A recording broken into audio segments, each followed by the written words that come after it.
The federal shutdown is entering its 26th day with no end in sight. Earlier this week, I spoke with the head of the Federal Employees Union from our region about how 1.4 million federal workers across the country and at least 18,000 right here in Minnesota are coping, working without a paycheck. And joining me now is Rourke Hotop, the District 8 National Vice President of the American Federation of Government Employees. Thank you so much for joining us. You represent just not Minnesota federal employees, but also in Iowa, Nebraska, and the Dakotas. That's a big number. Yeah, no, that's me. That's all five of those states. You know, we've got somewhere between 45,000 and 50,000 federal employees in the area. Wow. And I know you now work full-time for the union, but you used to work in the National Citizenship and Immigration Services. Let me ask you, how are federal employees doing? Yes, I mean, we never want to see a government shutdown, and this year's been particularly tough where we've gone through threats of furloughs and rifts, and we've seen a lot of reorganization of the government. You know, a lot of folks have already lost their jobs, and we went through a threat of a furlough earlier this year.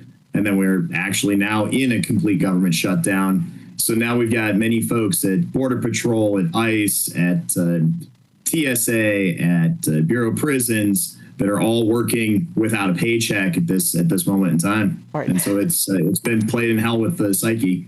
Okay, and by Sunday you will have missed 2 paychecks, right?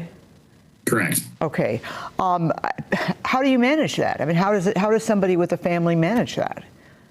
Yes, I mean, most government employees work pretty modest jobs with pretty moderate salaries. You know, over 90% of the government is based outside of Washington, D.C., out in the field, like in our states. And it's an average American income. It's a middle-class family. So, I mean, our folks at TSA, they're going to struggle to make their mortgages. We've seen many airports already start setting up food banks, such as the one at the Minneapolis airport.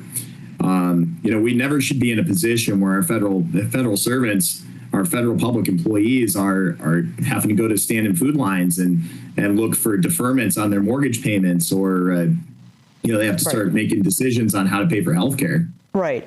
So the folks that are working, the TSA and air traffic controllers, ICE, ICE is actually getting paid, right?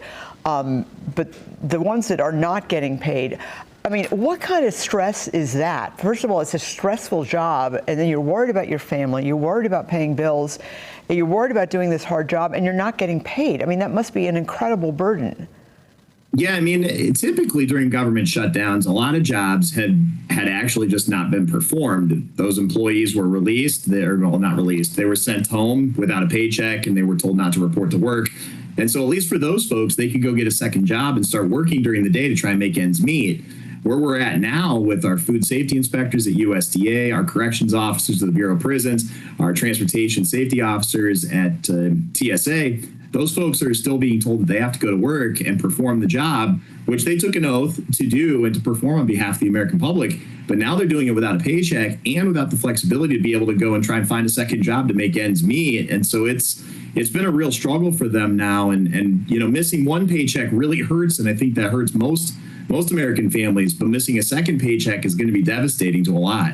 Absolutely. What about the folks that are furloughed? I don't recall in previous shutdowns the threat of being fired, and that has been out there during this entire shutdown.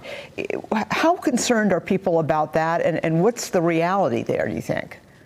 Yeah, I mean, it's a valid point. I mean, we went through this earlier this spring, you know, late winter, back in the February and March timeframe, where there was a threat of a government shutdown back then. And the thought then was, well, wait a second, if we go through a shutdown, everybody will get terminated. And so Congress came to their senses. They found a deal. They found a compromise. They kept the government funded through the end of September. This time around, though, the threat is very real. And many folks that didn't take an early retirement and retire out at the end of September, they're terrified now that they're working. They're not going to get paid. As the president has said, that furloughed employees won't get paid. They're afraid that they're going to work for a paycheck that's not going to come, and then a job that they may not have. Right. And so, in other words, no back pay. Correct. No back pay. Is there anything people can do to try and help? I know you said that there was a food bank at the airport, but is there anything just the average person can do to help? Yes, I mean, we'd strongly encourage all of the American public to call their congressman and to say, hey, listen, I don't care if Republicans are to blame or if Democrats are to blame. That's not really the point. The point is we have hardworking folks that are performing jobs on behalf of all of us. They need their paychecks. Okay, let's do right by them. So find the compromise, find a deal, and open the government. Okay. Well, listen, well said, Rourke Hotop. Thank you so much for joining us. And we are thinking about all those federal employees who are working without pay or else are furloughed right now. Thank you very much. Hey, my pleasure. You're welcome as always.